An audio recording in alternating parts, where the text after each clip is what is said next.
Hello, welcome back to True Crime Guys podcast. I'm Lauren. And I'm Michael. All right, we got something special for you this week. It's the holidays, and a weird thing happened. I was on Instagram and I saw a post about Neal Falls. Never heard of him. And I was like, Neal Falls. Holy shit, that was one of our very first episodes back when we were True Crime Las Vegas. A lot of our listeners, I'd say most of our listeners, don't even know that we started out as True Crime Las Vegas, not True Crime Guys. Right. Back in late 2016, early 2017. We're coming up on 5 years. Basically, we're at our 5-year anniversary right now, Michael, just about. We are. I mean, podcasting. As far as planning the podcast and starting recording, was right around this time, right around the holidays, 2016. December of 2016 is when we recorded our first episode. Pretty crazy. I don't even remember what our very first one was. Dude, I think it was a local Vegas case where it was. This mother shot and killed this boy in his driveway. Remember that?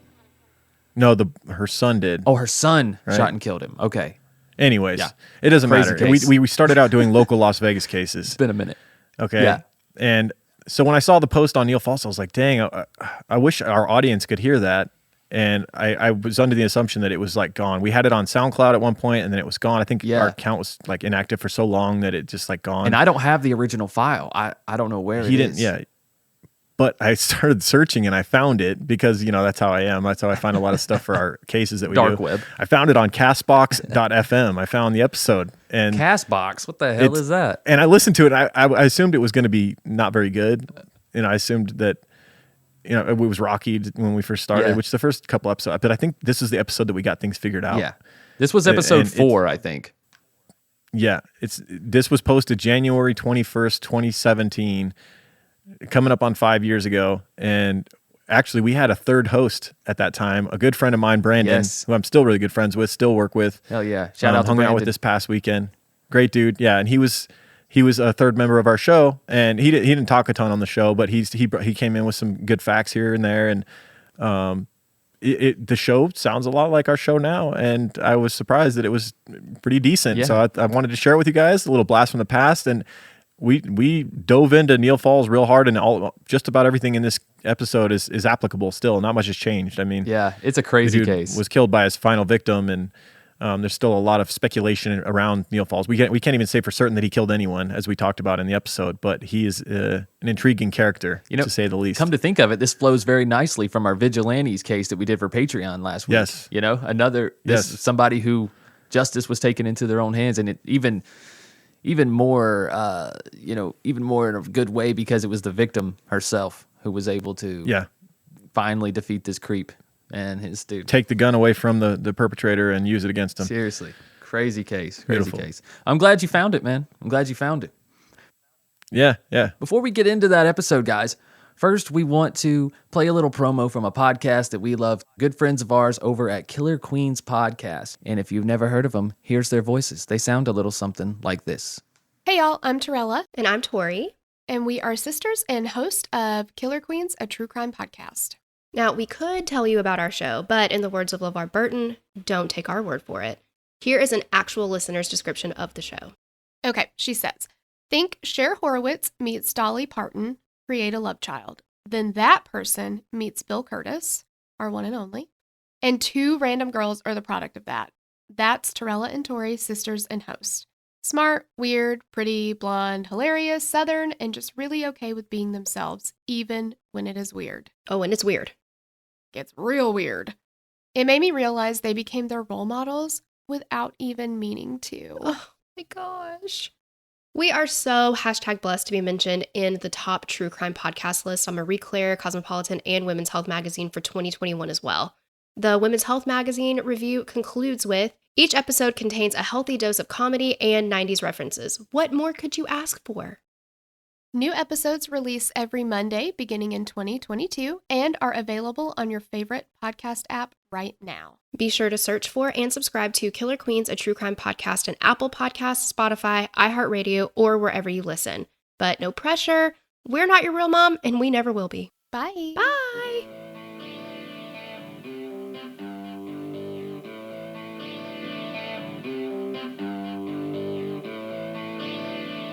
I opened the door and he put the gun I opened the door and she put the gun on my chest and he said, live or die. That's the first thing he said. And he was just squeezing so tight, I didn't think I was going to live through it. Hello and welcome back to True Crime Las Vegas. This is episode 4. We are back in studio. It's actually a rainy day in Vegas, and we're not doing this late night after work. We're all in a good mood. We're in high spirits. We have energy. The inauguration Feels like I'm doing in the background. Yeah, the inauguration chaos in the background. President Donald Trump being sworn in. Kind of strange. But yeah, I mean, like I said, we're in good spirits and ready to do this. So I want to cover a couple of notable crimes in Las Vegas this week. The homicide investigation and conviction of some people. So 18-year-old Richard Nelson, a freshman at Missouri State University and former football star at Chaparral High School here in Las Vegas. He was a really well-liked kid. He was a straight A student. Like I said, great athlete. And he's just one of those kids that rises above. Like he was, his Chaparral had made videos of what a great athlete and student and role model he was and all this stuff. Anyways, he was actually killed this week trying to break up a fight between his sister and some other girl that they knew. It was just one of those lovers' quarrel things, and a car with a group full of people pulled up to Nelson's house, and his sister went out there to try and get them to leave because they weren't welcome, and his sister got jumped. There was a mother involved who drove the car full of kids over there to start problems. It's ridiculous. And anyways, his sister's getting jumped, and he tries to pull some people off of his sister to protect his sister. And one of the people of the other group shoots him in the back 5 times, killing him at the scene. He died in his mother's arms. Tragic, terrible thing that didn't need to happen. And so, yeah, I mean, this was kind of swarming the local news this week because, they're just remembering this kid. He seemed to be a really good kid.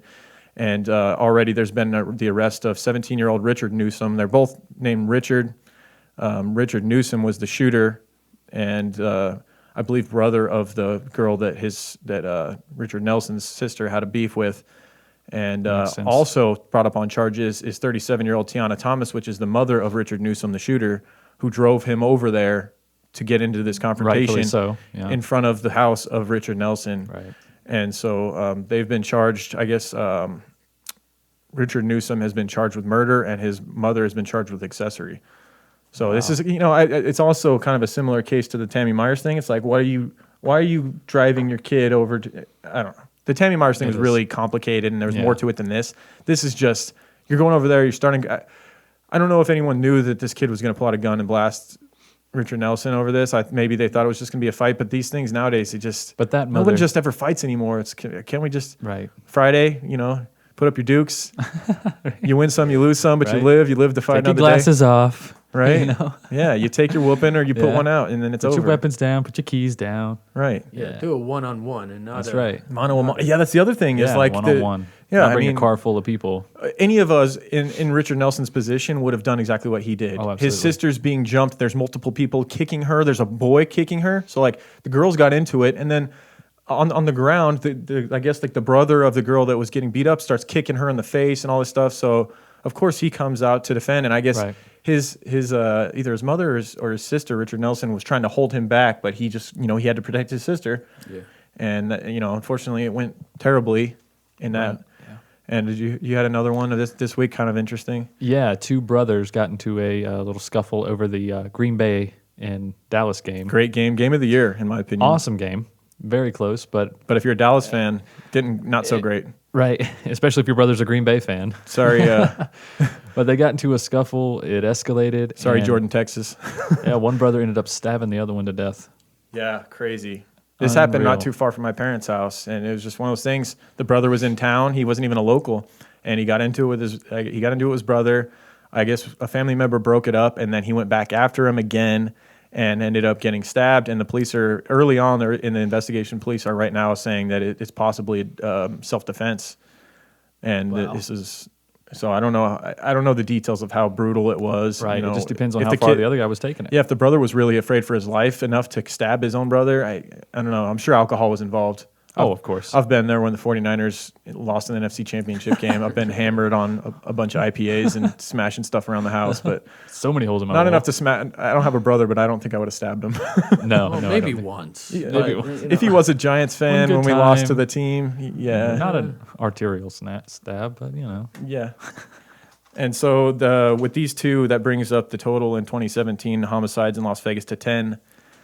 That's Jesus quite Christ. a few. That's quite a few because we're what 18, 19 days into the year, so we're Today's averaging the one every other. 20th? We're averaging more than one every other day. So one every 2 days, even more than that, really. So I mean, I don't know. We were talking about 2016 and how bad it was for homicide and robbery and all this stuff. And I want to get to an episode about robberies because we definitely have plenty of those here. Yeah. And I have a personal story about it. And I think a good episode would be robbers that break into houses and end up on the wrong end of it, end up getting shot by the homeowner, which happens a lot in Las Vegas. It seems more often than not when someone breaks into a home here and the person's home, the robber gets shot. Right. And so there's some crazy stories that I can recall off the top of my head where this happened. And maybe we could have a whole episode around that and do some of those. But we'll get to the topic at hand. That's right. Which is the story of the suspected serial killer, Neal Falls. This was brought to our attention by Heather S. 1983 on Twitter. She's actually a writer and a contributor for Sword and Scale, great podcast, one of my favorite true crime shows. Yes. And she had a great article on Sword and Scale's website about Neal Falls that we used as a resource for this, among 50 million other websites. Right, so as well as too the many to Facebook list. page. But we do want to give her definitely a shout out for that. Thank you for bringing our attention because on the surface it seems like way too convoluted, like, oh, he was here and here and here. And it's like, but when you start we dug in. I spent hours and hours last night going down the wormhole and trying to track his whereabouts throughout his life and all this. But what we're going to start is we're going to do this kind of like a Quentin Tarantino movie. We're going to start at the end and then start at the beginning after that. And we're going to play joyful music. Yeah. Over a death scene. No. I don't know. I might edit that in later. Right? You're going to be okay. Tarantino's the best. Okay, so we're going to start with the day he died. This is Charleston, West Virginia, July 18th, 2015. Neal Falls knocks on the door of Heather Saul. He found her on backpages.com, and he was going there, at least to her knowledge, they were going to have some kind of relations for money. Right. And so when she answers the door, he puts a gun to her chest and says, live or die. Those are your two options. Immediately. That's the first thing he says with the gun to her chest. It's a solid introduction. Yeah. First impressions. Yeah, so Neal told her he was going to prison for a long time, and it was her choice whether it was going to be for rape or murder. He then grabbed her throat and, through her own words, because she's done a lot of media afterwards, she says she could barely breathe. Mm-hmm. He was really, in her mind, he was going to kill her. Right. Regardless at that of moment. what. Yeah, no matter what the outcome, how he killed her, she was going to die if he had anything to do with it. Right. So he's choking her, and at some point they make their way towards her kitchen. They're in the entryway to her kitchen, and thinking she's going to die, she needs to do anything. She starts reaching around, grabbing for anything near her. There happens to be just a rake. A rake in the kitchen. Like a long tooth comb, it's like basically. Fate, she wasn't supposed to die that day. Neal was, because she happens to have this garden rake leaning against the wall on the entry to her kitchen. No. It's not a garden rake. Well, it's a small rake, whatever it is. It's for gardening or something. No, it's for your hair. For your hair? Yeah. No. Yes, it is. No, she definitely had a rake.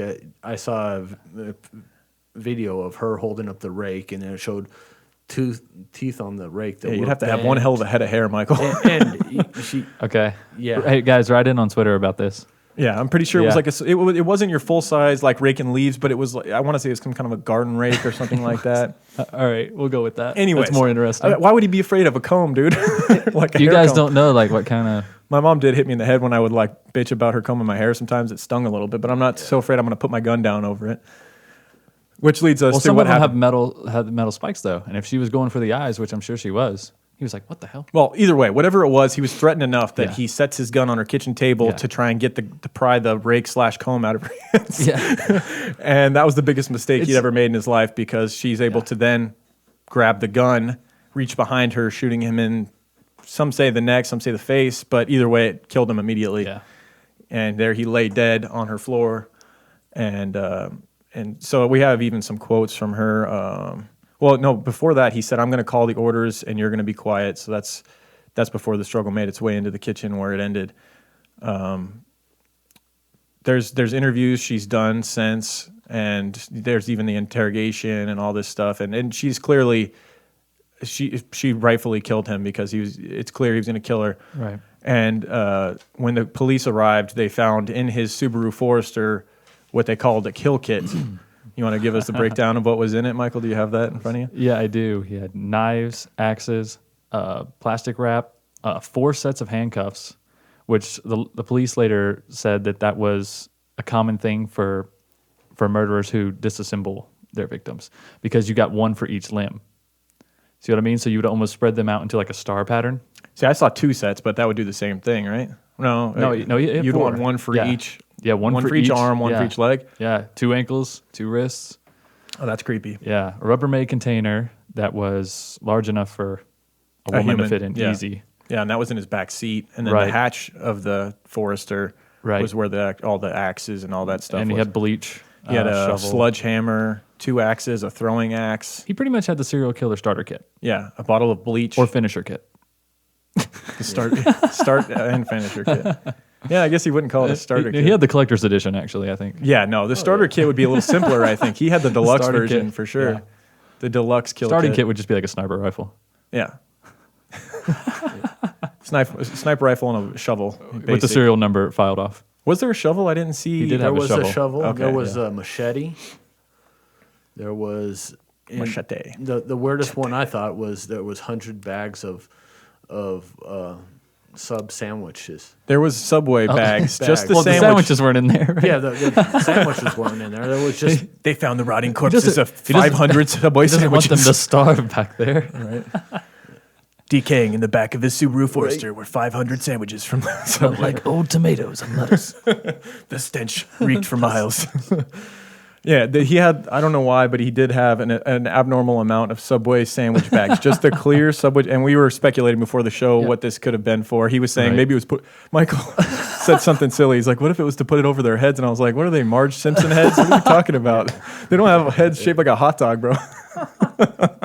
Maybe to put limbs in. I told him Subway has bigger bags. The footlong, bro. Listen, dude, I got a family of 5. When I go to Subway, they don't give me that little skinny bag. No, that's not what he had, though. He had the sandwich bag. Yeah, the little slipped-in bag that you put your sandwich in. Absolutely.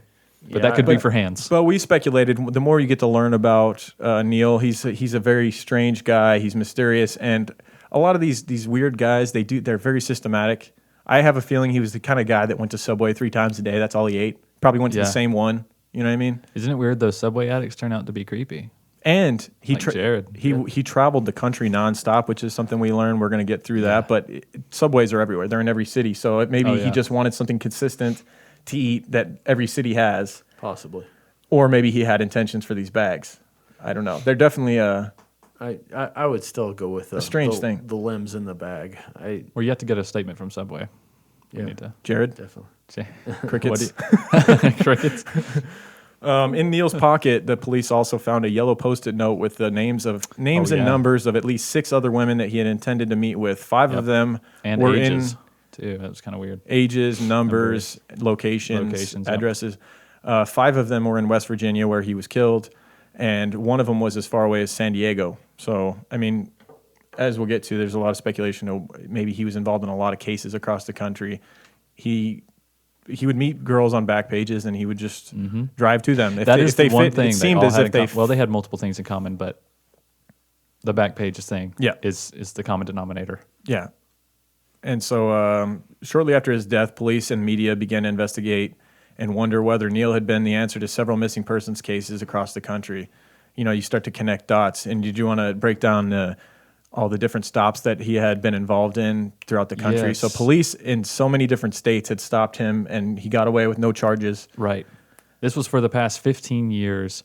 He was stopped by police in Arizona, California, Colorado, Georgia, Iowa, Kansas, Kentucky, Missouri, Montana, New Mexico, Nevada, Oregon, Texas, Virginia, and West Virginia. Yeah, and so over the course of the last 15 years. And so what people started to do is look, okay, when was he stopped there? Were there women that went missing in that time frame? Were there women that had been dismembered and found elsewhere that were missing from that location in that time frame? Some things that people have connected him to was six women that were missing, found dead in Chillicothe, Ohio, so southern Ohio, not too far from West Virginia. I guess it's less than a 2-hour drive from Charleston, where he was killed. And that was between 2014 and 2015 that those 6 women were either missing or found dead. They've potentially linked him to those, but there's no right. The timelines definitive. match up. There's nothing definitive, but they seem to match up. They seem to match his MO, fit the part. Some people have even said he could have been involved in the Long Island killings. Lisk, the Long Island serial killer, 10 to 16 bodies were discovered in 2010, and it was there was a big gap that these women were missing. I find that one improbable. We're not going to try and cover that one. Yeah, I mean, they even think that the Long Island serial killer might have been multiple people that were dumping bodies at the same location. That's a whole other rabbit hole I didn't really want to go down. Right. We're going to dismiss the Long Island thing, and not to say that he couldn't have done it, but he most likely didn't do it just because it would have taken too much time, and he was all over the place elsewhere. And he would have started at, 25? Yeah. I think not that it's not possible, but... Yeah, because he was 45. You do. Might as well be Long Island. Right? That was his starter kit days. His kill kit wasn't as elaborate back then. Right. But yeah, I mean, it's just kind of, that one's a little bit of a stretch. And what people are doing is just any missing person case across the country, any time that he was around, it just seems like they're just throwing those on him. Texas, he was pulled over in July of 2015, also sent a package including weapons, money, and documents to a woman he'd been staying with, and also left his dog with her, potentially. There's a lot of information about his dog hair in his car, that they're trying now to maybe hopefully link dog hair to the they're just scratching for anything right now. Yeah. Like, souvenirs that he took from victims, trying to match this dog hair. They're really reaching. He covered his tracks well, apparently. He did. And as far as we'll go into his history in a minute, but the reason we're doing Neal Falls is because of the 4 women that were missing or found murdered, prostitutes in Las Vegas from 2003 to 2006, that there is a link and people really feel he may be responsible for. Mm-hmm. So those are the 4 women in the story, the murder cases that we are going to focus on the most. We've got profiles on the girls missing, and we're going to try by the end of the episode to determine whether he is guilty of these or potentially guilty, or maybe we find it to also be a stretch. Right. But we'll go way back to the very beginning of Neal Falls and kind of get into who he is. He was born September 24th, 1969 in Eugene, Oregon. He had 9 siblings.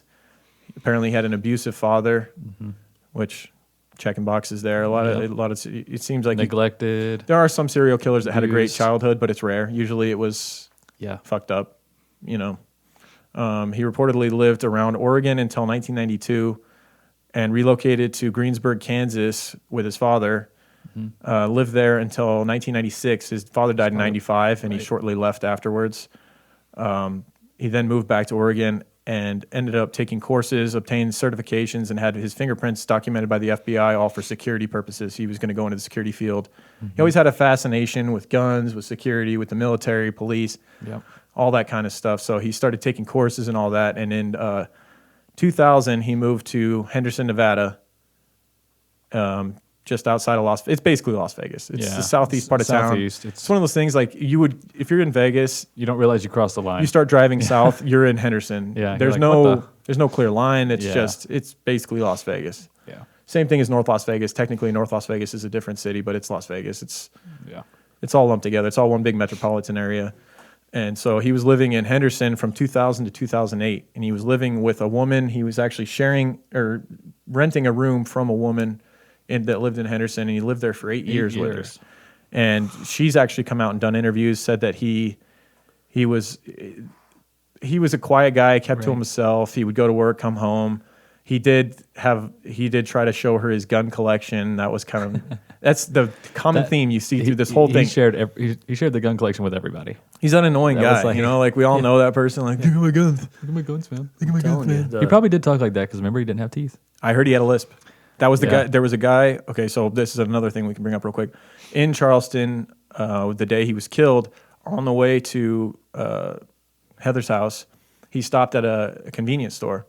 And inside, he talked to a local person, not the person that works there, but he talked to like a person in line or something. Mm-hmm. And he was asking if there was a gun range around there because he wasn't really familiar with the area.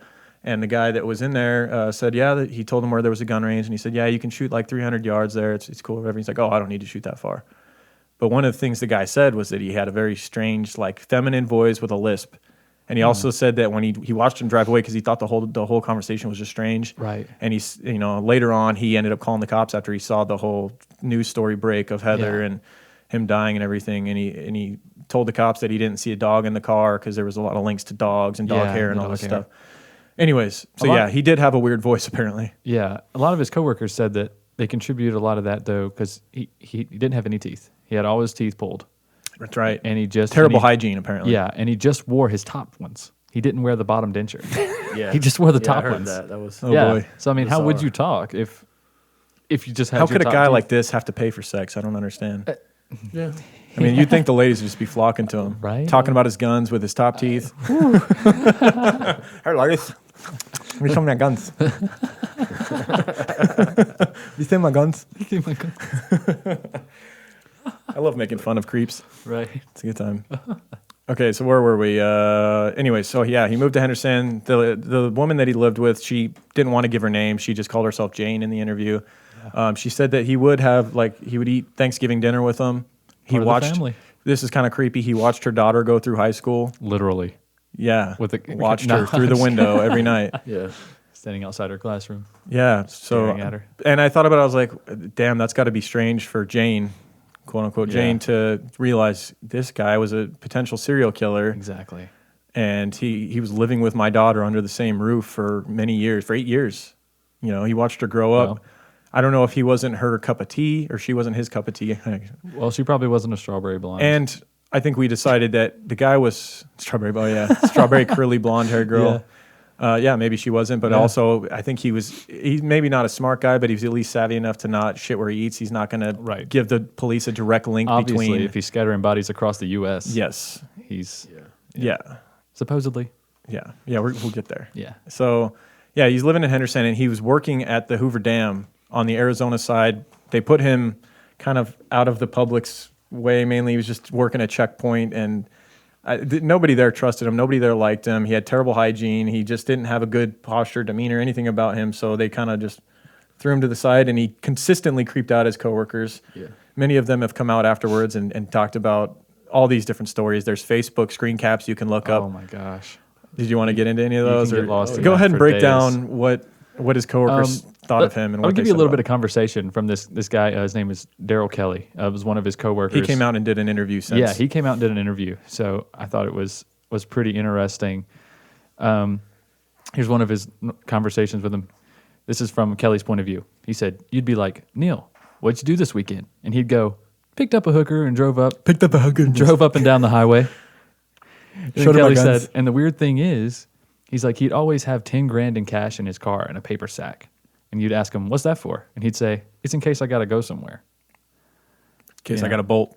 Yeah, in case I got a bolt. Or pay for a Philippine hooker. Apparently, he would brag about going to the Philippines and getting call girls there or hookers. Might quite possibly be an international murder. Yeah, he did admit to going down to the Philippines for sex workers. And so, I mean, that's something that the police, I'm sure, have looked into. Right. I don't know if they can find a link there or not. Also, Brandon, we were talking about how his coworkers would ask him, because he would come into work hours early in the morning. Yeah. Yes. And they would ask him, why, what are you doing here so early? What were you out there doing? And he would say he was doing night ops. Night ops. Yeah. He'd say it's an open area. He said you could park here and do a lot of things. Yeah. That was one of the things he was quoted to say as well. And it was weird. He said he was routinely got in trouble for lighting animals on fire, throwing rocks at mice and rats, and just torturing, killing small animals while on the job. What was Brandon? You want to tell the story about the deer? Oh, okay. He was he had I guess a deer near where he was staying. I'm guessing in Oregon. There's a lot. And he was proud of this. Let's put that out there. So he was proudly He telling told this story a lot. Yeah. He befriended a deer, feeding it, and got it to the point where it was actually eating out of his hand. Trusting him completely. Yeah, and That takes a while. Deer are very. Oh, yeah. They're prey animals, so they're Lauren's dog won't even let me pet it. Yeah. right. She looks like a deer. Well, probably because you're going to do what he did. Well, yeah. Creepy. And then took a knife and just started stabbing the shit out of it, and ended up killing a deer. It's called hunting, bro. I don't think he ate this deer. That's an impressive kill. I don't think he's got it on his mantle. Maybe a dead hooker, but It's dismembered across the country. yeah. He put it in Subway sandwich bags. Oh, Yeah. Anyway, so yeah, these are the kind of things that would consistently creep out as coworkers. yeah. This is Neal Falls in a nutshell. Yeah, and you can look up. I mean, if you dig, you can look for the screen captures because his coworkers, after they found out what happened to him, someone looked up his old coworkers' conversations on Facebook and screen capped it all. They took the names out and everything, so you don't know who's having the conversations. But basically, they're going back and forth like, I knew it. He was such a creep. They used to consistently joke about whenever he would get off work that he was going to go kill hookers that Kill night. hookers. Little did they know. Yeah, he was Yeah. killing. Well, we can't. That's the thing about Neal is like he's so mysterious. 2 photos of him, and we can't definitively say as of right now that he killed anyone. We're talking about him like that. He tried to kill Heather. She killed him. That's the only. He's never been convicted. But there were a lot of signs, man. That's what this is about. There's a lot of signs. signs. Yeah, and that we people don't just even ignored. We don't even know that he was going to kill her because he wanted to knock her out and then have sex with her and then leave her alone. Because being a prostitute, He did say it's your decision whether it's going to be rape or murder that he's Yeah. going away for. who's she going to complain to that she had a strange man over off a back page to do what? One who more, knows what, you know. One more quick note on his coworkers and their experiences with him. There, one thing that he would consistently do is when someone would slight him or piss him off or say something, because one of his coworkers that got tired of him torturing little mice and animals and actually reported him. And one thing he would do is he would take out this little black book and he would write your name down right in front of you and just give you an evil glare and then close the book and put it in his pocket. He had like a list of guys, people, not just guys, but guys, girls. Need? Right. Yeah, and he was constantly getting in trouble and freaking out. Yep. There was like one of the posts on the Facebook page was they were asking another employee. They said, "Weren't you working that day? He got in some trouble, and we thought he was going to shoot up the Arizona checkpoint." And Sergeant so and so unsnapped his holster. He was legit scared. Yeah. Like he literally had his hand on his pistol, getting ready to take this dude out. Yeah. Like this was like a weekly thing. This happened all the time. Yeah. See, and the thing is, like, I know some weird people. Like, one of my best friends is one of the strangest people you'll ever meet. His name's Dustin. Great guy. Was my best man at my wedding. But if he turned out to be a serial killer, I can't say that I would be like, oh my God. I'd be like, oh my God. Okay, so the signs You'd be were... like, well, that's just Dustin. Yeah, pretty much, man. Like, I don't know what the hell he does. Like, he doesn't work. He had like, and he's even told stories to me where he was like, dating girls on Tinder and like taking them back to his place and like, God, this girl's stupid. Like, so I mean, the thing is, like, you never know. This Neal thing is like, there's so many signs, but sometimes those all they are signs and they're not anything more. I think that is more with him. But my point is, we all meet people that they wouldn't surprise us that much, but most of them don't ever kill anybody. You know, we've all met people where we're like, dude, if that guy was a serial killer, I'd be like, that makes kind of sense. But usually they're not. And plus, in your own little world, in your day-to-day life, you like to think that kind of stuff's not going to enter into your world. And it's not going to cross over into where I actually live. I think a lot of stuff clicks in people's heads after it happens, too. Where they start... Things that you don't think twice about, typically...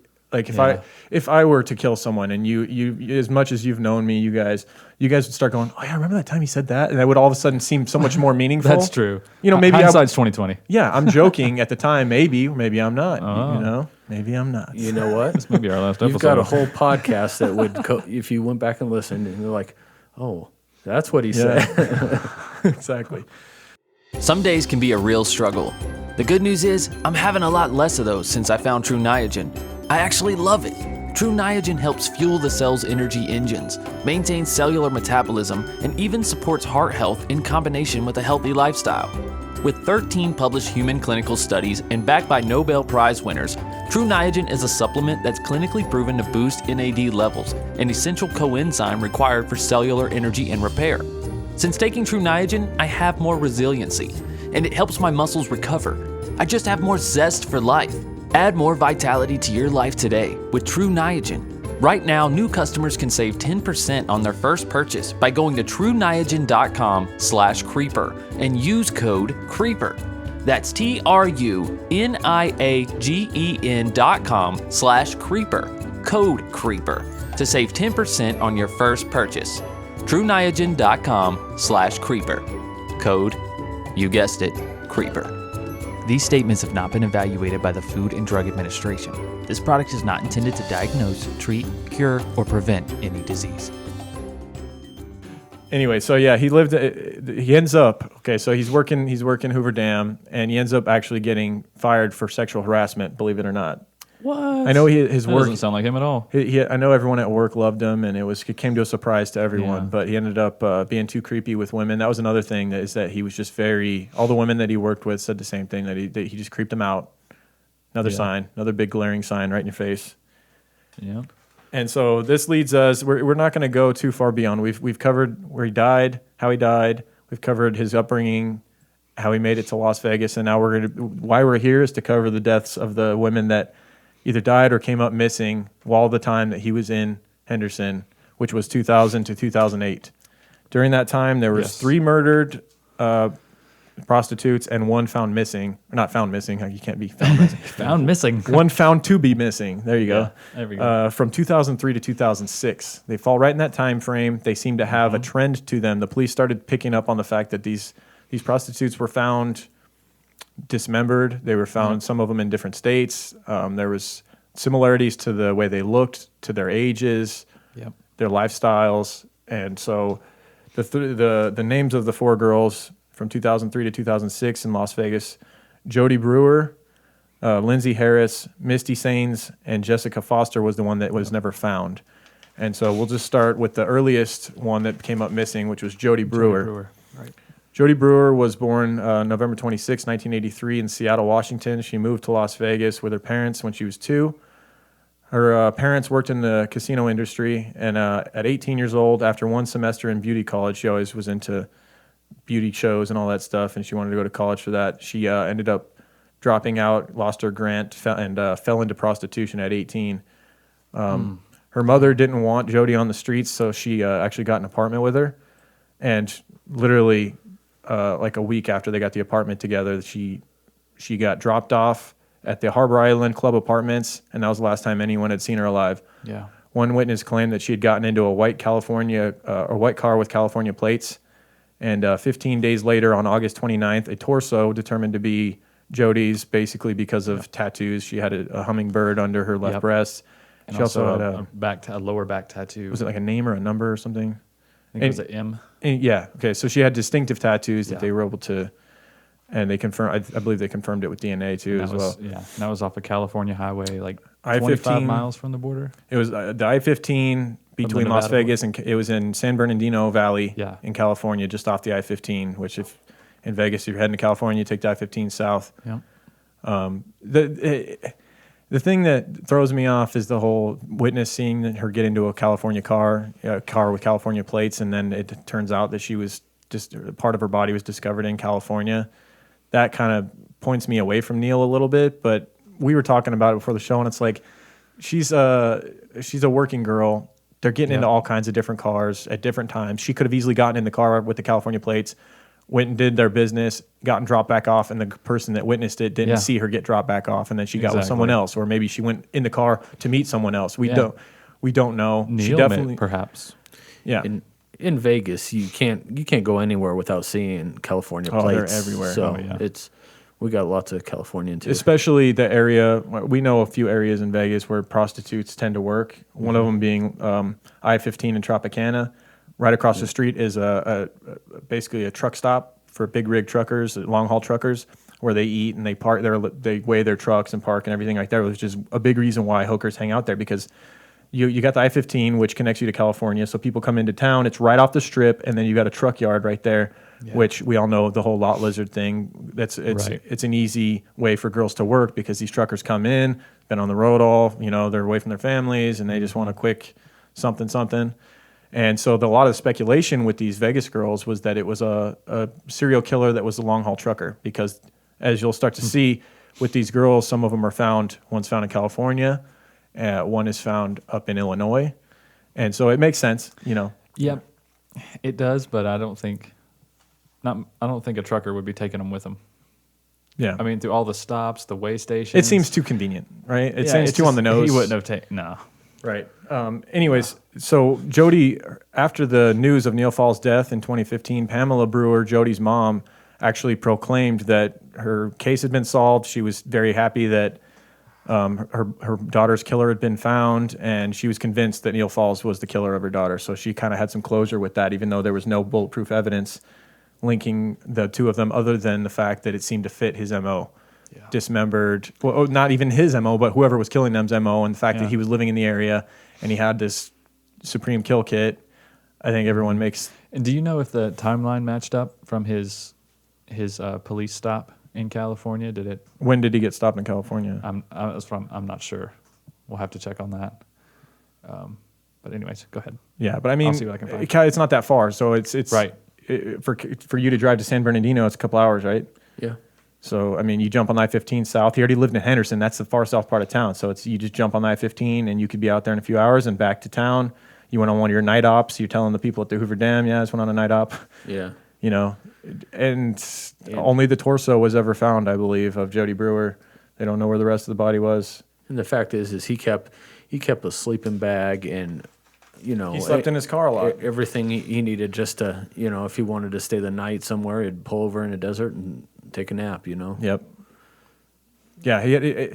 As far as if you're going to be a serial killer, he definitely did it in a way that makes it hard to get caught, because he's killing women. That part of our discussion today was going to be about prostitution, call girls. Those detectives don't typically do the same due diligence, because the way they're taught to work is from the inside out. They work with the people that the victim knows, the family, the friends, the boyfriend, these type of things, and they work their way out. You're hoping that this person just didn't come into town from another state, kill the person, and then take off and leave body parts scattered across the country. That makes the investigation a freaking nightmare. So it's definitely, the way he was doing it was smart. If he was a serial killer that was killing people across the country, it makes it very difficult, because then you're also crossing state lines. So investigators are trying to determine whose jurisdiction it is. Oh, she was a resident here, but she was killed here. Maybe her body parts were here. Right. Law enforcement has to work together. It makes everything tougher, I'm assuming. I'm not obviously not in law enforcement, but so that takes us to Lindsay Harris. She was 21 years old when she was discovered her body. She was born September 3rd, 1983, in Scantillus, New York. I believe that's how you say it. I could be wrong. At 19, she moved to Las Vegas with her boyfriend, Solomon. Lindsay told her family back in New York that she found work dancing in a club, but she actually really had been making her way up as an escort in Las Vegas. On May 4th, 2005, Lindsay called her twin brother to wish him luck on upcoming exams. She was seen on a surveillance at a Henderson Bank of America making a deposit. 2 days later, she left her boyfriend Solomon a voicemail saying she was at the Monte Carlo and heading over to the Luxor. So her boyfriend is in California at the time. Or no, actually, my bad, Syracuse. He's in Syracuse, New York. He was in New York. Yes. He was out of town. She was working, doing her thing, meeting clients. But she always, one thing about Lindsay is that she always kept up with her boyfriend. The police suspected him initially when her body was found, that her boyfriend, but when they looked into it, the fact that he was in Syracuse, the fact that she constantly checked up with him to the point where sometimes it was every 4 minutes she was texting him, letting him, every time she went somewhere, she met with someone, she would let him know the details, where she was going. And so she tells him she's going to the Monte Carlo, or she's at the Monte Carlo and she's heading to Luxor. The next day, Solomon hadn't heard from her. May 6th. So that's when the messages stopped. Yeah. So he reports to Lindsay's family that he can't get a hold of her, and she always checked with him. So that's when red flags went up, and something's not right here. And 19 days later, on May 21st, 3 boys riding ATVs in Vernon, Illinois, discover a human leg. They thought was a prop initially. Apparently, it looked fake, and when they got over there, they discovered it actually was a real human leg. And they're 3 brothers, and apparently their father works for the Illinois State Police. Yeah, apparently they're little troublemakers. Yeah. So when they told their dad, "Oh, we found a leg," They're little boys that cried wolf. Apparently. Yeah. When they told their dad they found a leg, their dad's going, "Whatever, shut up, whatever, come home." And so they're like, seriously, to the point where he's like, "All right, I'm going to go out here." And now check they this also out. believed that they may have scared someone off. Yeah. The boys were saying that would they see movement or something when they were coming up? They say they may have scared someone off as they were pulling up. They thought they seen somebody run from the So their area where dad, the legs were. the Illinois State Police officer, goes out to check it out. He finds a leg. He finds a human leg. It's fresh. It still has the tattoos on it. It still has nail polish on it. It doesn't have much decay to it. And along with the first leg, buried about 1.5 feet deep, near the first leg was another leg. And a tarp was found about 20 feet away from that. And what the police then believed was that what the boys saw trying to make its way away from the legs when they pulled up was actually a coyote it was a coyote that they believe was trying to pull the parts of the legs out for a nice treat, I guess. Yeah.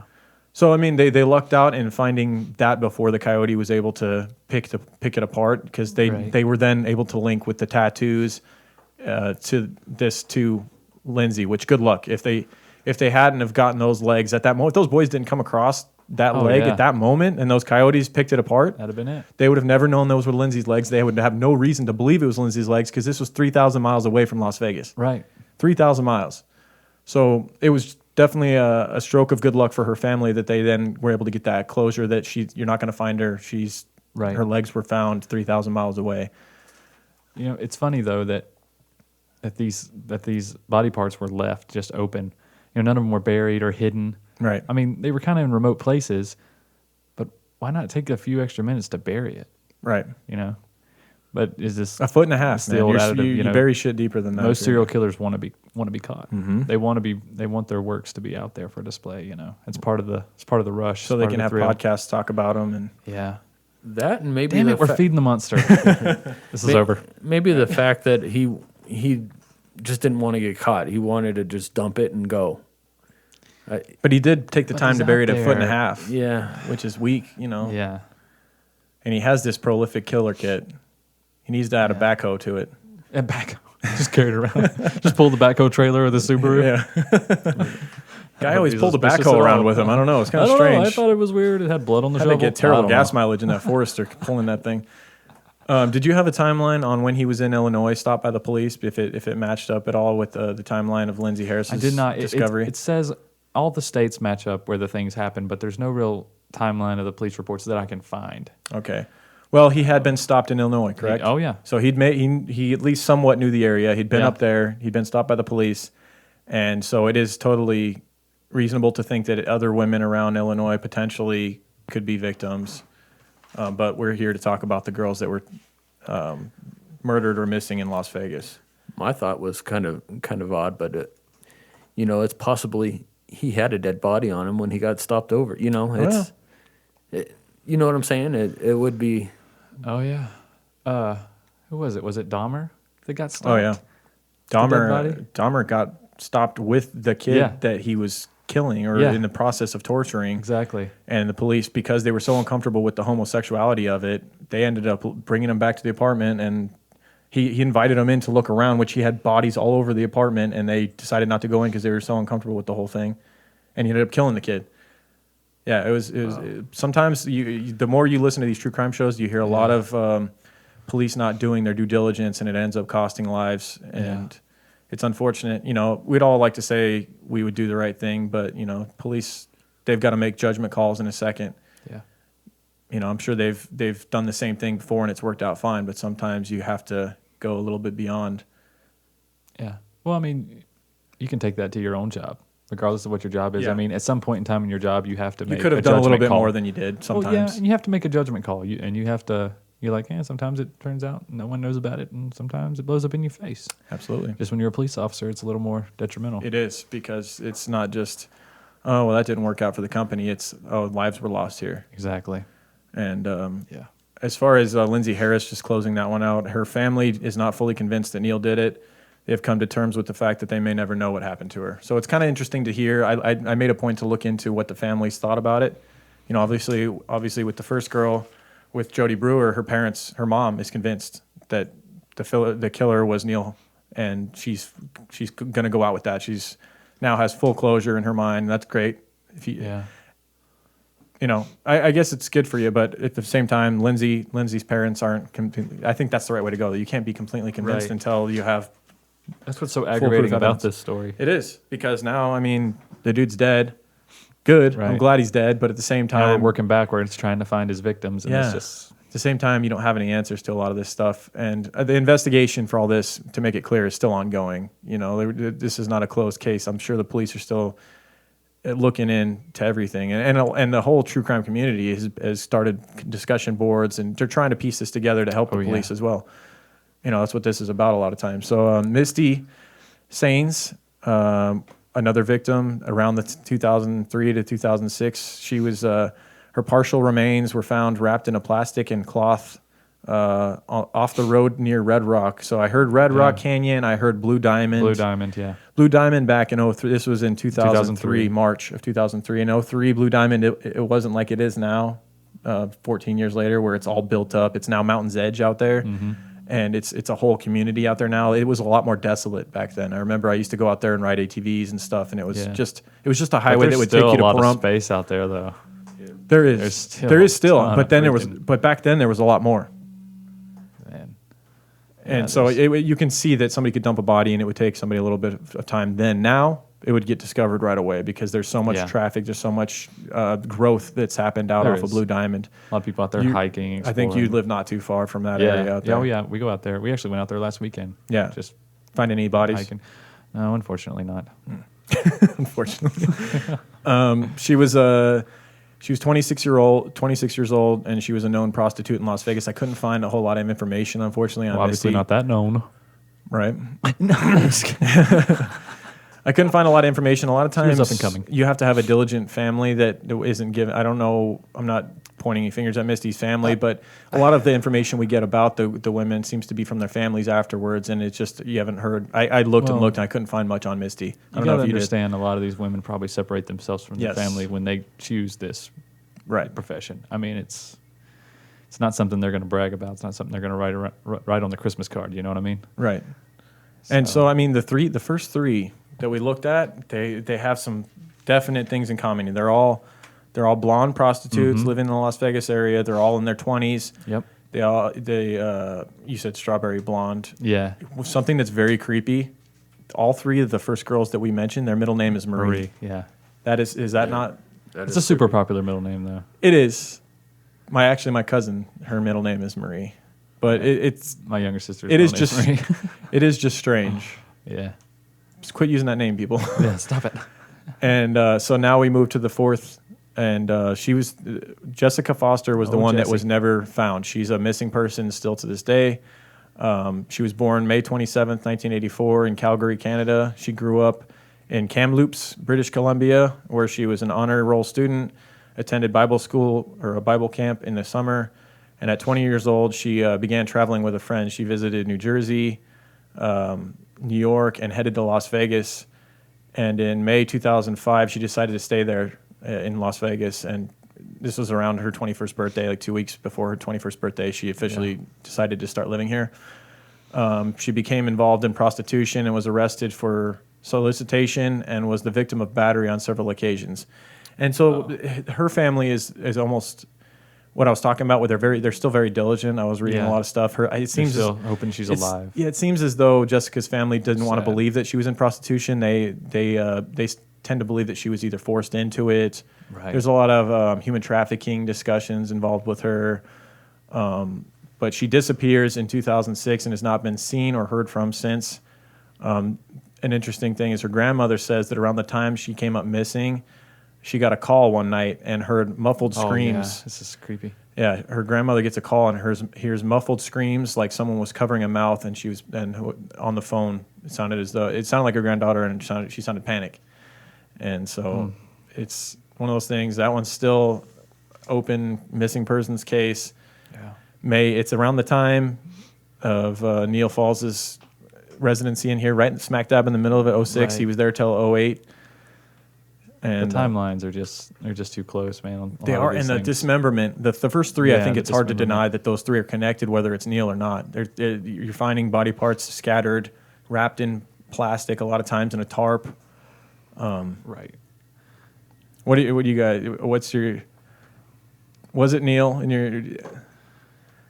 I don't think all of those missing women, like in all the states, No. are Neal. No, I agree. Obviously, the Long Island thing is way too crazy, but the Las Vegas stuff in particular, it just sounds like him. Man. I tend to believe the first It's- three were him. Yeah, I have to. And that was right. Wasn't that right after his mother died as well?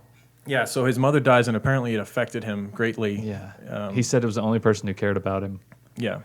Well, I think that So was he later. claimed. I think that was around the time that was coming up. Was that closer to Heather's? Yeah, that was coming Heather's up on loss? Heather's Okay. thing. Okay. I think he had lost it. I think his mother Yeah. died, and then apparently one of the women that he'd been seeing he found out she was married. Yeah. And that was just one of those final straw things. I and think he by the got careless. time he gets to Heather, it was like we said, he wanted to get caught. Yeah. He got careless. Yeah, he got I don't think he was cocky, gonna. and I was didn't like, whatever. I didn't think he knew he was going to get killed, but I think he No, wanted to get no. cut because he did say he was going to go away But for a he long thought, time. yeah. So He also had a bulletproof vest. He As did well, have a something we didn't bulletproof mention, vest. which kind of ties into what we're talking about right now. Right. He was planning on a shootout. He was planning on a fight. okay, You that know? makes sense. But oddly enough, he wasn't wearing it at the time that. Well, he wasn't just planning on getting shot by Heather Right. with his I own know, gun. but- He was planning on. He underestimated a feisty girl. Yeah. He was planning on, taking her out and then maybe putting it on for the ride, probably. Right. Yeah. Anything else you wanted to mention? The guy's a mystery. Like we said, two photos of him. Almost everything is speculation. You try and piece together the timeline of his life and when he was stopped by police and when he resided, which really there's only 3 residencies that we can actually pinpoint, which is Las Vegas, and then when he moved with his father to Kansas, and then mostly He's Oregon. from Most of Oregon, his though. life was he resided in Oregon. Yeah. There was the 8-year period in Las Vegas where all these missing women come up, and then the little stint in Kansas where nothing much happened because he was younger then. Right. Yeah, I think the bastard did it. What do you think, Brandon? I think he did it on most of these cases. Not throughout. I mean, prostitutes are low hanging fruit for a serial killer, so that can happen anywhere at any time. But there are some evidences of him being in these same areas that they're finding Right. the prostitutes. To think, so. do you think about this? To think from 03 to 06 that the prostitutes that came up missing or killed were only him doing it. Like there's a lot of Johns out there and a lot of creeps. Yeah. I'm sure there was other prostitutes killed, but these ones seem to fit the MO of the same guy, which is why they're linked to him. Right. Yeah. And what's interesting is if you look at Heather, who killed him, she looks just like. They almost look like sisters. The girls that came up missing in Las Vegas and Heather, they could all be sisters. They have the same exact look, the curly strawberry blonde hair, thin build, and chose dark lifestyles to go down, and it ended badly. Yeah. It's a chance you take, man. It's high risk profession. It is. But that doesn't mean their lives mean any less than anybody else's, True. But I think that is what really put an initial halt on these investigations. Yeah, like I was talking with my wife about it, and I was like, if the people that he killed were mothers or children or officers, God forbid, or wealthy businessmen, I feel like we'd have a lot more leads right now. Definitely. I mean, just being honest, I feel like it'd be. I do believe that Lindsay Harris was actually a mother, if I read correctly. Right, but she's. I mean, how deep did you have to dig to find that? Was it Lindsay or was it? Yeah, one of them I believe was. Yeah. I think yeah. Yeah, you have to dig. Right. That's not the initial thing. But our main idea here is that it seems like if you look back through history, the prolific serial killers, they almost all have one thing in common. They targeted outcasts. They targeted Weak. prostitutes. Because no one knows anything about them. You're already at drug a addicts huge or- advantage. Yeah. No one knows their whereabouts, Yes. let alone care about Yeah, where so they're that going. 48, you watch the first 48, they got that 48-hour window to try and... Exactly. Their odds go out the window. that's already almost thrown out the window because they don't know where they are for the first 48 hours. They don't know Right. where they were for the last 48 hours. They don't Yeah. have a, like me, you could track my life easily. I go to work on this during these hours. I come home on this day. I go to the gym for an hour. Right. Like if you were watching me, it'd be like pretty easy. Right. You know what I mean? But these girls, it's different. It's really hard to track their whereabouts. They're meeting with all these different people that they don't even really know. Yeah.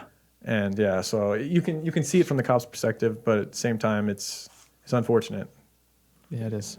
And it brings up a topic of prostitution.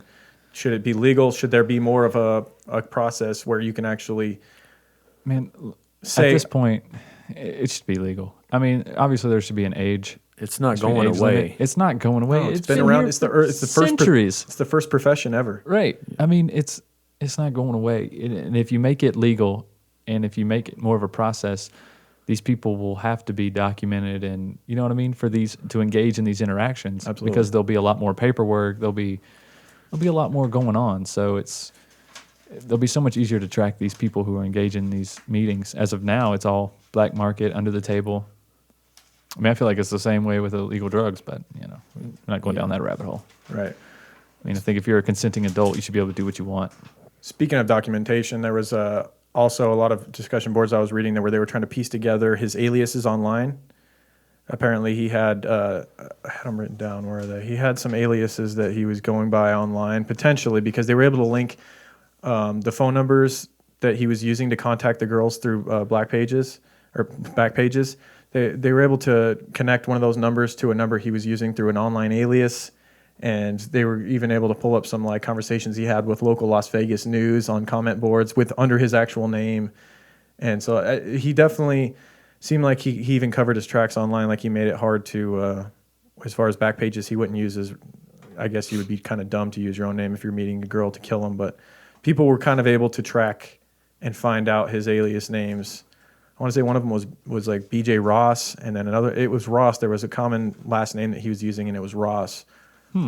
Yeah, so It's interesting. just more shit to look into. You can dig as deep as you like. We dug as deep as we could in a week, and we hope that maybe if you already knew some about Neal, maybe you learned a little bit more, or if Yeah. you didn't know anything, you learned a lot because we brought some information. But Right. And also check out the Facebook page. I don't know if we mentioned it. Heather, who gave us this shout out for this, right, got us hooked on this story. She started a Facebook page called Neal Falls Investigation. I think so. Yeah, And it's you can become a part of the you become a go group. join. It's a group on Facebook. You can Heather, join. thanks for accepting my Your request. But yeah, I went down the rabbit hole of reading all that stuff. It's very interesting. It's this guy. There was a lot of signs, and Unfortunately, we may never know, and the longer you wait, the harder it gets to. yeah. Either Luckily, way, we he have got what he DNA these deserved. days, so hopefully something will break. But But sometimes patience is key with these type of things. Years later, we may know, and you get one of those cold case files episodes on it. Dun, dun, dun, dun, dun. I do. oh, is that what we'll do? That was my original. bring that. That was my original love for crime was cold case Case. files. When I was a kid, that's all I wanted to watch. Mine was CSI, man. CSI. Yeah, CSI Las I love that one Vegas. too. CSI Las Vegas was Yeah. great. I did CSI, like CSI. Miami, not And so I much. moved here. What an idiot. Yeah. I warned you. No, you didn't. I warned you once you got here.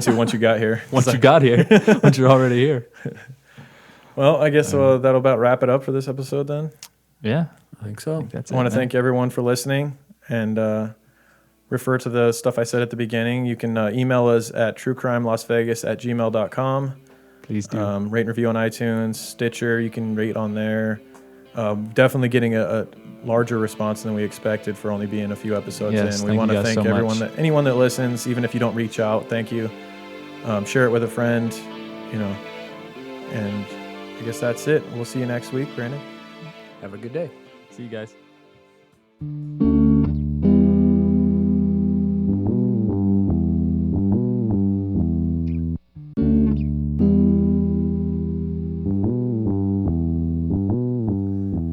All right, we're back in 2021. We hope you guys enjoyed that episode on Neal Falls. Yeah, from the vault. That I guarantee you 99% of our listeners have not heard. So this is basically a new episode to you, and it's all still applicable. Right on. That being said, something that I'm pretty sure didn't exist back in when we recorded that episode was Oh My Gaia, our No. number one sponsor. It's been with us since the beginning. Right. Not too long after that did she join. It seems like Right. it, right? Yeah. Yeah, Oh My Gaia is an innovative, all-natural deodorant, fragrance, and beard oil company specializing in paraben and aluminum-free products. Their innovative line of deodorants inhibit the growth of odor-causing bacteria while maintaining effectiveness. At Oh My Gaia, they use only all-natural, paraben, and aluminum-free organic ingredients. Guys, I just got my new order in. I got some Egyptian musk. I got me some barbershop.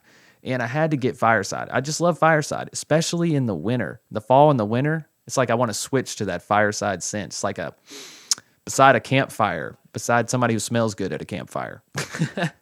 But there's tons of other scents like vanilla, cherry almond, sandalwood, lavender, lemongrass, Egyptian musk, like I said, coconut, dreamsicle, leather, lumberjack, honeysuckle, fireside, bergamot amber, pear, sweet pea, sailor, and of course we have our very own scent here at True Crime Guys called True Crime Pine. True Crime Pine. I forgot. I also got a jar of that as well. Always got to keep a jar of True Crime Pine on hand. You never know. But because you guys are True Crime Guys listeners, you can use the word creeper for 15% off your order. That's CREEPER for 15% off your order at shop_ohmygaia on Instagram or at ohmygaia.com. That's OHMYGAIA.com, guys, for all natural deodorant and beard oil and scented oils as well. So don't forget about that stuff. All the good stuff. All the good stuff. All the good stuff. All right. I want to take a moment to thank those of you that have gone and rated and reviewed the show on iTunes and various locales. We got our reviews back on iTunes. Good news. Yes. We're still working on getting all of our subscribers back. So if you can take a chance, whatever app you listen on, just double check and make sure you're still subscribed. If not, please resubscribe. But we did get our reviews back. We're coming up on 3,000 reviews on iTunes. Right on. And I want to thank Chrissy, who left us a review this week and said, True Crimes Productions has helped me through my mom's random decision to move to Texas. I've been a listener since the early eps when there was a third host. Oh shit, that's funny that we got this review and that was, yeah. So Chrissy's like, wow, I thought, well, not a new episode for you, Chrissy, I guess. Sorry. Yeah. Been a listener there. Okay. They tell the story like it is, and their input and banter make the listener understand the content. They provide the crime info without being crass or rude, while still hold a worthwhile conversation that can inspire further conversations. Love it. Thank you, Chrissy. Yeah, thank you so much. Do you have a review from another app as well? I do. I use Podcast Addict for reviews. They usually pull them from iTunes, but people who just listen on Podcast Addict, it also keeps track of those reviews as well. So we have one from Mom2 Quads, left a 4-star review, says, love these guys, my favorite podcast out there, 4 fire emojis. So thank you very much, Mom2 Quads. Nice. I'm going to hit a couple comments from Podbean, since so many people comment on there and we never give them a shout out for leaving the comment. Right. IndyMac98 said, wow, I've listened to all your episodes, but this one really got me when Lauren said, Jesus Christ, they're everywhere. It made my skin crawl. Keep up the good work. And that was in regards to the episode Herb the Strangler. Yes. So, when they were examining his backyard with all the bone fragments everywhere. Yes. Yeah. I want to shout out also Drama Llama Deva as well, and BM Willis 34, who said another great episode. Always awesome intro. Thank you. Right on. And that was I forget what episode that was, but it doesn't matter. Thank you, everybody. However you're supporting, wherever you're leaving comments, wherever you're leaving reviews, we appreciate you. We hope you had a great Thanksgiving. If you haven't checked out our Patreon page, that's where we were last week. We did an episode on vigilante justice. Yes. We did a mashup of 4 different cases where the killer or rapist got taken out by either family members. Most of the time it was family members, or in one case, an angry mob. It was good stuff. And then in one case, check that out. A couple teamed up to kill someone who had taken advantage of the woman. Mm-hmm. Yeah, crazy cases, man. But yeah, quite different than what we normally cover. Mm-hmm. That's available on patreon.com/truecrimeguys. $2 a month gets you access to that episode, as well as all of our other once a month Patreon only episodes. And if you go up to the $5 tier, you get just the banter, which we just got done recording. Mm-hmm. We answer listener questions every week, and we just hang out for 30 minutes to an hour, shoot the shit. And you get access to that on the $5 tier, as well as a gold Creep Van sticker. So that's right. And if you get to the $10 tier, you can have the Creeper combos. We just spoke with some listeners for half an hour, hung out with them, talked about Thanksgiving and some insider stuff about, what's going on with their families and things like that. So yeah. That's right. The last Friday of every month, guys, we try to do a call with all the creeps of the crop, as we call them, on the $10 tier. Mm-hmm. Yep. But if you're all caught up on True Crime Guys Productions, you can also check out Strange and Unexplained. Oh, or I meant True Crime Guys, rather. Check out Strange and Unexplained, our other show that comes out every Monday, wherever you listen, where we focus on unsolved missing persons, strange phenomena, all type of cases like that, where I give you the background, I give you the details, maybe a little bit of my opinion, and then you hear Lauren's opinion in the Lauren Synopsis segment of the show, where he studied separate from me, and then I meet up at the end, kind of pull it all together and see what we learned. So again, that's Strange and Unexplained. Wherever you listen to podcasts, you should see the T-Rex skeleton there on the logo. Pretty easy to identify. You got the True Crime Guys orange and teal. Speaking of the True Crime Guys orange and teal, also don't forget about Full House Fantasy Football Podcast. Right, Lauren? Every Thursday. Except this week. Except this week. Yeah, we had too much going on this week. So we'll be back next week to break down week 13 and what happened in week 12. But yeah, me and my buddy Tori, we get together typically every Thursday and talk fantasy football. We give you, our thoughts on who you should start, who you should sit. That's right. Maybe potential trades, even though the trade deadline is passed in most leagues at this point. But just talk about all things fantasy football in that. So. Absolutely. Hey guys, even if you're not a huge football fan, why don't you just go on there and just hit a follow, huh? Hit a subscribe. Help out True Crime Guys Productions, just in general. We appreciate that very much. And if you are listening, hey, go leave a review. Leave a review on wherever you listen, iTunes, Apple, whatever. All right. Anything else? Nope. That's it. We'll see you guys next week for a new Freeloader episode. We hope you guys have a great week. See you next week. Keep creeping, guys. True Crime Guys, in the desert we like a mirage. It's okay if you clicked on us cause you thought we was True Crime Garage. Now we ain't mad at you, sit down, let us talk at you. I'm talking to the creeper army, we out here making murder. True Crime Guys, in the desert we like a mirage. It's okay if you clicked on us cause you thought we was True Crime Garage. Now we ain't mad at you, sit down, let us talk at you. I'm talking to the creeper army, we out here making murder charming.